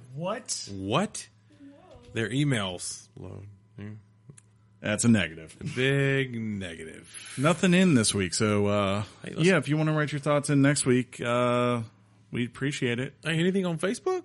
We did get something on Facebook, which you can find us. Weekly Games Chat, at Weekly Games Chat on Facebook. Just facebook.com/weekly. People know how that works, Chris. I don't know. This was a good one, though. Josh. Oh, that's so... He wrote us on Facebook. That is epic. Yeah, this is good. Hold on. Gotta turn and read this one. He says, "What's up, everybody?" So, Josh. Let me expand this so I can already see the full text of the post. That would be... Oh, that's nice. That's nice. Yeah, it helps, right? It's been a long while since I wrote you hobbits. Just wanted to say thank you for your game suggestions for the Switch. So far, I've played Mario Odyssey. I loved it. That's my favorite Switch game. It's legit. Mario Kart and Mario plus Rabbids. It's hilarious and fun to play, he says. Can't wait to get my hands on Smash Bros. Ultimate. You and me both, Josh. You and me both. On to my question. Since it's Christmas time, Christmas time is here. What do you orcs want for Christmas this year? A teddy bear or Chris to dress up as Santa Gandalf saying, "You shall not open your presents till Christmas." That's a lot longer than the "You shall not by force." Josh, bring me wood and oil. Can I get something about Mary or something? It comes in pints. I'm getting one. What about second breakfasts? What about the elevensies? God. Lunch, dinner, supper. You have to toss me. I kind of make the jump. Oh, and the Don't tell the elf. Don't forget about his question. Oh yeah. Anyways, thank you guys for giving us joy to your podcast, and have a Merry Christmas, you filthy animals. That would be a Die Hard quote, because everyone knows Die Hard is the greatest. No. Oh no! Dang it. Wow! Run into a I'm wall. Sorry, a Home Alone quote, because which was the name? He went. What's the fake movie within Home Alone that they say that one? Angels with Filthy Souls. Thank you, because it is a fake movie. He did the whole making a point. See, Home Alone is a Christmas movie. Yeah, like Die Hard is not. It is. Kevin. I feel like Eugene Levy should have been the dad in that movie instead of him. No. If you know the history of Catherine O'Hara, you would understand that. At one point, she would have. I would. Me and Kevin's mom. Oh yeah. Kevin's mom. Over the years, I've gotten some pretty cool games for Christmas that I didn't really know I wanted. Are you going into answer mode? Yeah. Okay. Like in my stocking one year, I found Dishonored. That is true. And love that. Now it's one of my favorite series of all time. For Christmas a couple years ago, I got Disney Infinity 3.0, which, as Sean can attest, we both love that game very much. But I don't know what I want. I attest. He attests. I don't know if he's speaking in general terms, like what do you want for Christmas? No, I know. I'm just... If it's games, I would like tickets to the national championship because we win. I don't Along know. with tickets to I don't know what San I want. Francisco. What I want for Christmas is to basically just I love giving gifts more than getting gifts the older I get. So I want to make sure that I really find something everybody I care about that I'm buying a gift Sean, for. I would like tickets to the national championship. I don't care about you that much. And Ouch. I want the president of THQ Nordic to call me personally and thank me for being that person that bought their game. Can we stop that, though? Yeah, she's worked up. Pang, stop. Hey, come here. 7:34. Yeah, it is. All right, so She just is loves there anything She's I like, want well, for I want Christmas? to battle someone. Sure. There's some new shoes I want. I always want more DJ stuff. In reality, I'd like to say that there is something I want, but honestly, in my family, we're kind of minimalist and just to the point. So I will get what I always get, and I'm totally fine with it, which is a nice check from my parents.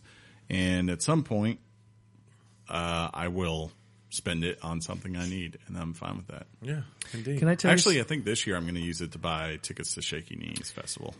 Can I tell you something that's going to make you sad? I had a Christmas present lined up for you. Oh, ouch, that hurts. I got it a few months ago. Oh, really? What'd you do? I you put burn it? I put it on. Burgess I did. put it on. I put it on my. You can't have this. I put it on my bookshelf, and it was sitting on top of an autographed baseball of Yogi Berra. An autographed. That would not be baseball. something I'd want. Okay. No, I know that. I know that. From Yogi Berra. Bye-bye. Sitting on top of it was a baseball signed by Cal Ripken Jr. I would totally taken that. Apparently, somebody walked too hard, or a dog bumped into the bookshelf, and it fell off Aw. without even knowing it fell off. And one can't of our find it? dog. No, Oh. we found it. Oh. Someone had a good time? Somebody had a good time with that ball. I would say I'm shocked, but I've lost a pair of sandals at your house watching your dog, so I'm not surprised at all. I remember. Socks. Yeah. I came. But that was intended to be for you. Well, thank you. I appreciate it. Yeah. So I will get you. something that Penny will destroy. I will. I got you a baseball signed by Kirk Gibson, but Penny ate it. Sorry. That's probably not worth very much. Yeah. To you, it would be. It's got a broken leg.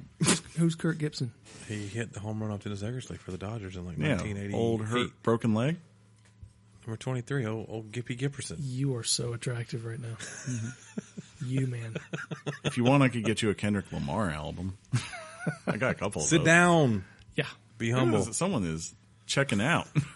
Usually it's John that not- checks out first, it's but not time. this week it's you Aiden. you need to slow your roll. Enhance your calmness, sir. Well, Aiden, when he's here, reminds me of how annoying it is to check out. Yeah.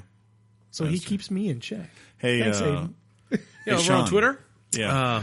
Let's go ahead and click on this one. Oh no, not that one, guys. I got a big thumb.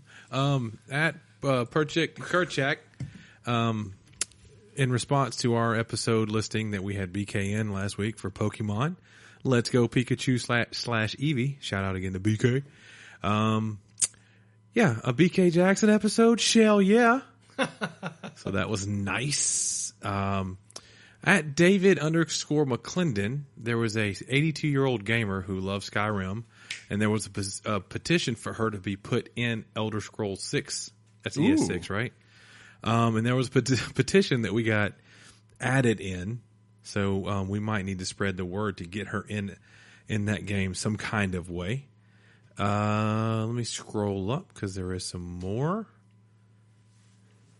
Possibly. Oh, yeah, this is something we didn't talk about. But Netflix canceled Daredevil after the third season, and that kind of sucked because a lot of people are angry. People were saying that was good, but I've talked to some people in the know, and there's bigger plans for these series, these characters, like the people from Daredevil and what's the other show with the girl?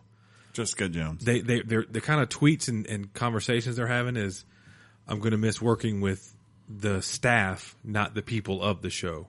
Yeah. Because there's a thing going on. Okay. That's the rumor. And that's for another podcast and other stuff. But a good old Waits fan. Yeah. You know that guy. I do. That's your boy. Yeah. He says, sucks. Season 3 was really good. So yeah, the consensus out there is, wow, that just seems weird. John has somebody on his side. I'm assuming it has to do with, I don't know, things, Blizzard events. I don't know. Never heard of it. But at Mario and Lando says, at Weekly Games Chat, I'm on your side, John, and prayer hands. Thank you.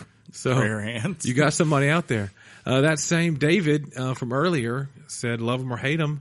Bama was amazing tonight. That was the night of the SEC championship game. Hate him. It was amazing. So happy for Hurts, who got some redemption.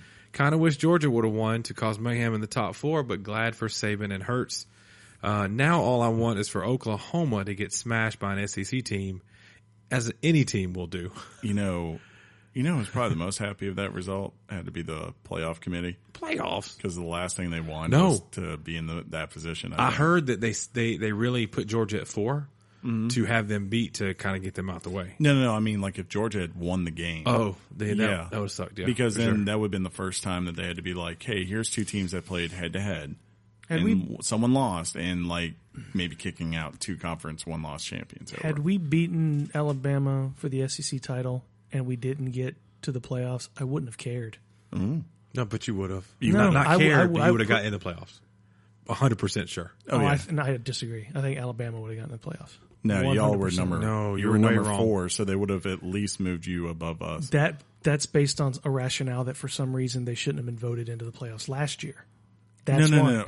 Because you're the vote, SEC champion. But you vote on who the best team is. Correct, but they have a this whole win your conference is not a thing. No, there's a standard. Basically, they have a thing with the college football playoffs where if you want to rank a team above, if you think they are distinctively better, no matter what, right, against another team, you can then say, hey, we don't have to look at anything else. We distinctively think this team is way better than this our team. We're putting them above them, right?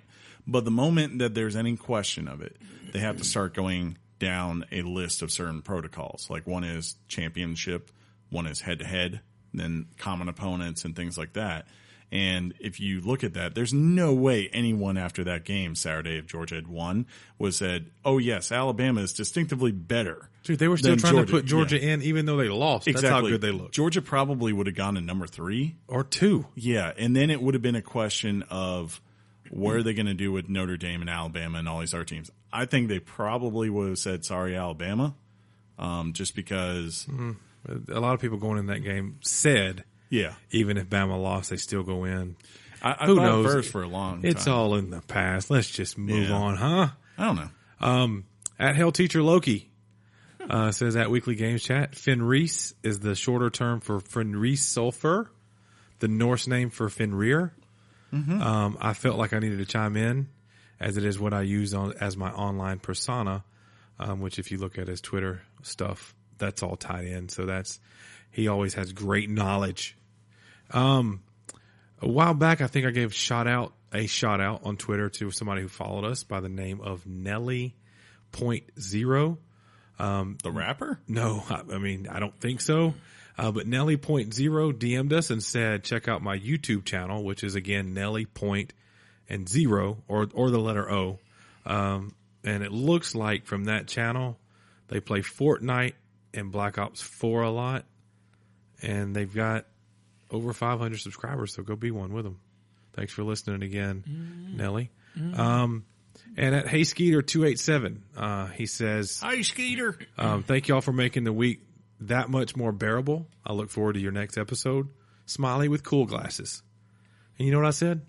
I said, thank you. Sure. And to everyone who feels the same way, thank you.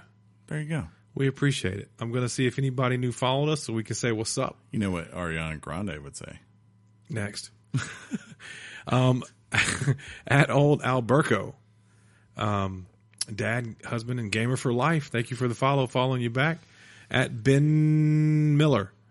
There's a bunch of N's there. Oh, okay. So that's why I I was like, big Chicago Bears fan. Bear down, they say. Thank you for the follow. Say? I didn't know they said that. I was just like, go Bears. Follow you back. And at Bear244Bo. Thank you for the following you back. And Chris is going to tell you once again, if you'd like to be a part of the Twitter conversation, how to do so. You can do that by following us at Weekly Game Chat on either Facebook or Twitter. Those are the social sites that we use. Maybe one day we'll do an Instagram. I was thinking about that. Yeah, we should probably do that. But that requires pictures and visuals of us, Chris. We have pictures of the episode. You John, take pictures of things, you could post them on there. Well, I don't put our faces Those out there would a lot. not be appropriate. Yeah. That's true. What? But did we tell them we podcast in the nude? wrap it up, Chris. Before we do wrap it up, I did want to say there was a pretty tragic but important thing that happened this week, and that was the passing of the 41st president. 41. Yep, old George H.W. Bush. He was the first president I remember as far as existence, right? Because I Consciously? I was 5 when he got elected. Mm-hmm. So, Reagan was president, but yeah, he's the first one I ever recall being president. I think I remember Reagan first, and I definitely remember George Bush. Reagan. Yeah. And I will say this, I've lived through, I guess we're now on the 4th Republican president since I've been alive. I really don't remember, as I said, Reagan. He's always been my favorite of those. I think he will be for a very long time because he's kind of part of that greatest generation, and he embodies everything about it. So it reminds me a lot of my grandfather and his sacrifices in World War II. But yeah, he is a great role model for kids and people everywhere. I highly suggest you check out his memoirs if you haven't. You learn a lot. He's lived a very, very prestigious, not just prestigious, but also very noble life of service. If you pay attention to politics, you are very aware that the Bush family, particularly George H.W. Bush, came out very critical of our current president when he was running. And I have a friend who's a kind of a staunch Trumper, and he was just bashing George H.W. Bush. And I said, John, I'm sorry, I shouldn't have said his name. I said, look, man, if you volunteer, lie about your age, volunteer for the Navy, become a pilot, get shot down, and fly 50 combat missions, you can say whatever the heck you want. Exactly. Period. End of story. Shut your pie hole. With that said, may he rest in heavenly peace. He loved his family. I think, regardless of anyone's legacy, what they do in their life as far as professionally, I still think that the greatest legacy you leave are your children and your family, because that's what has ultimately the biggest impact. But as far as his public life and his private life, he succeeded in both. And it's not common for people to succeed both privately and publicly. That's true. You often have to sacrifice one or the other. You can't always be a Sean. Yeah. There's very few people that have his exposure, but then also have the relationship he had with Barbara. And that's the one, I guess the silver lining, as they say, is Barbara died earlier this year. And you see these people who lived for 50, 60 years with one person that they truly love. Yeah. And whenever that loved one leaves, you just know they're ready to leave too. They're ready to move on.